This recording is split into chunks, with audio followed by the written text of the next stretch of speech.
ओम परम तत्वाय नारायणाय गुरुभ्यो नमः। भाइयों बहनों, बच्चों को मेरा प्यार और बड़े बुजुर्गों को मेरा प्रणाम। आप सभी मेरे साथ बोलिए श्री राम जय राम जय जय राम, श्री राम जय राम जय जय राम।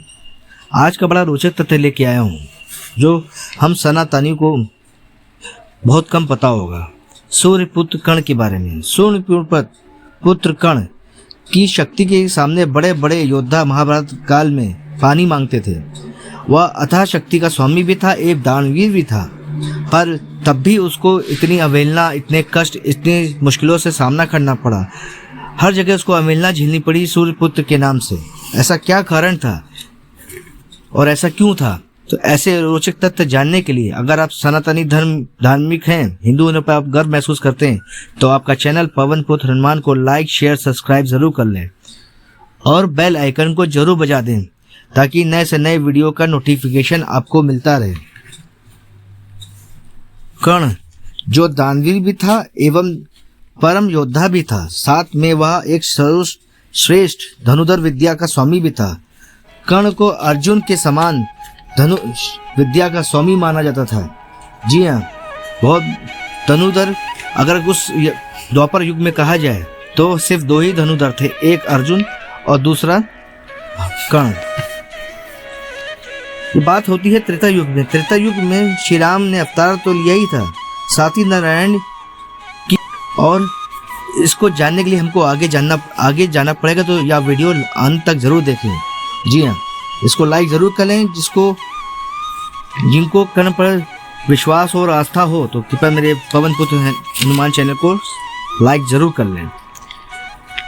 द्वापर युग में महाकुंती का ज्येष्ठ पुत्र सूर्य के अंश का पुत्र कर्ण हुआ था। कर्ण का महाभारत में इतना अपमान और इतनी अवहेलना क्यों सहनी पड़ी थी? क्या कारण था?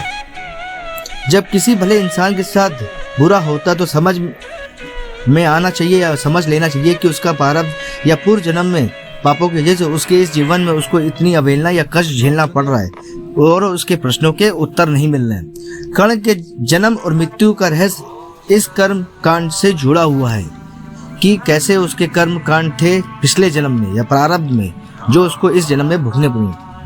त्रेता युग में दंभोधाव नाम का एक राक्षस होता था।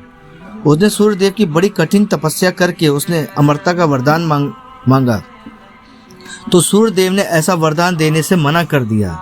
तो दंभोधाव ने सूर्यदेव से कहा कि आप मुझे ऐसा सहस्त्र कवचों का वरदान दें, और उसने कहा कि उस सहस्त्र कवच को तोड़ने वाला व्यक्ति वही तोड़ सके जिसने एक एक कवच के लिए हजार वर्षों तक तपस्या की हो, और जब भी वो मेरा एक कवच को तोड़े तो उसी समय उसकी मृत्यु भी हो जाए।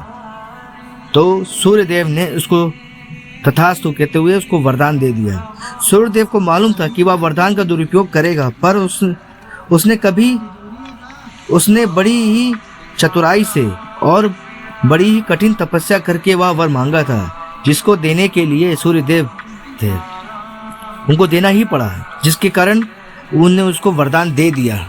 और फिर अपनी शक्ति में चूर होके, एक वरदान की शक्तियों से चूर होके उसने, और वरदान की वजह से सुरक्षित होने की वजह से उसने पूरी पृथ्वी पे हाहाकार मचा दिया और दंभोधाव कवच राक्षस का नाम पड़ गया और उसने पूरी पृथ्वी में उत्पात मचाना शुरू कर दिया।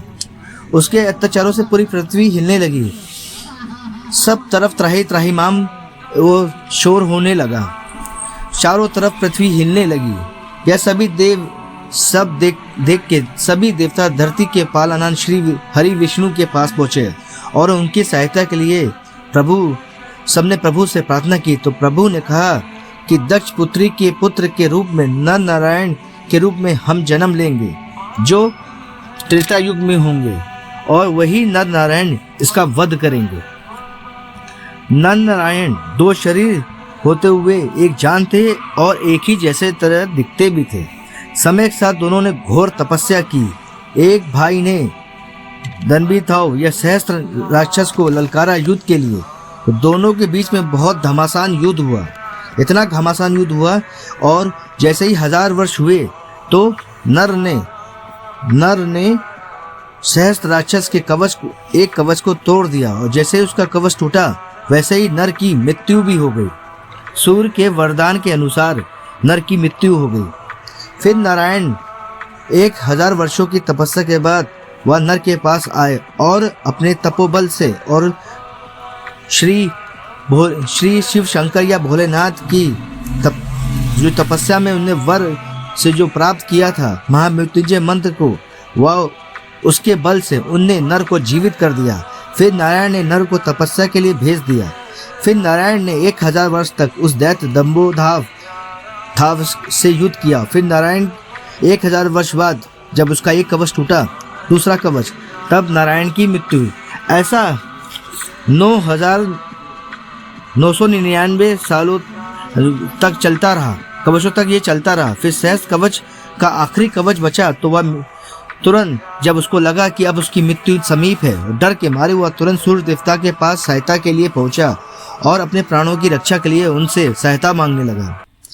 फिर नारायण भी उसके पीछे पीछे पहुंचे। तब उन्होंने सूर्यदेव से कहा, इसको शरण ना दे आप, इसने घोर पाप किए। पर सूर्यदेव नहीं माने तो नारायण इससे क्रोधित होकर सूर्यदेव को श्राप दिया कि आपको इसके दुष्ट कर्मों का भी भागी होना पड़ेगा और आपको भी इस दुष्ट के साथ जन्म लेना पड़ेगा। जैसे हम दो जिस्म एक जान है, वैसे ही आपको इसके साथ इसके पापों को भोगना पड़ेगा। तो फिर दोस्तों, त्रेता युग समाप्त होता है, द्वापर युग में प्रारंभ होता है, जिसमें कुंती ने सूर्य का आह्वान करके कर्ण का जन्म हुआ था। पर नारायण के श्राप के कारण दंभ और सूर्य के अंश का जन्म एक साथ हुआ। वो जो बना वो था कर्ण। नारायण का द्वापर युग में कृष्ण और अर्जुन के रूप में अवतार हुआ था। जी हाँ, नारायण का द्वापर युग में कृष्ण और अर्जुन के रूप में अवतार हुआ था। और वहीं कर्ण जो था वो दंभोधाव राक्षस और सूर्य के अंश से बना था। देखिए, जो कथा चलती आ रही है कि कैसे इंद्रदेव ने उसके कवच मांगे थे और उसके कान की बालियां मांगी थी, तो इसके पीछे भी बहुत गहरा राज है। क्योंकि इंद्र को पता था कि उसने दंभोधाव ने सूर्यदेव से वरदान मांगा था कि जब उसका कवच टूटेगा तो जो उसका कवच तोड़ेगा उस व्यक्ति की मृत्यु तुरंत हो जाएगी। तो इस वरदान की वजह से इंद्रदेव ने जब सूर्य पुत्र कर्ण नहाने गया था, जब अपनी वो सूर्य को जल अर्पित कर रहे थे, तब इंद्रदेव ने उनसे भिक्षा के रूप में उनके कवच और कुंडल दोनों मांग लिए थे, जिसके फलस्वरूप अर्जुन अपनी होने से बच गए थे। ये तो इस कहानी से हमें सीख क्या मिलती है? इस कहानी से हमको यह सीख मिलती है कि पूर्व जन्मों के पापों को हमको अगले जन्म में भोगना पड़ता है। तो हमको इस बात का बहुत विशेष ध्यान देना चाहिए कि अगर हमारे जीवन में उतार चढ़ाव आ रहा है तो वो कहीं न कहीं हमारे प्रारब्ध की वजह से तो नहीं आ रहा है। तो इसलिए कोई भी कर्म करने से पहले हमें सोचना जरूर चाहिए। तो कैसे लगी आपको यह रोचक तथ्य? अगर आपको पसंद आया हो और आप सनातनी हिंदू धर्म पे विश्वास करते हो तो मेरा चैनल या आपका चैनल पवन पुत्र हनुमान को लाइक शेयर सब्सक्राइब जरूर कर लें और बेल आइकन को जरूर बजा दें, ताकि नए से नए रोचक तथ्यों से आप अवगत हो सकें। धन्यवाद। बोलिए मेरे साथ, श्री रामचंद्र की जय, सीताराम की जय, भारत माता की जय। जय जय श्री राम। धन्यवाद।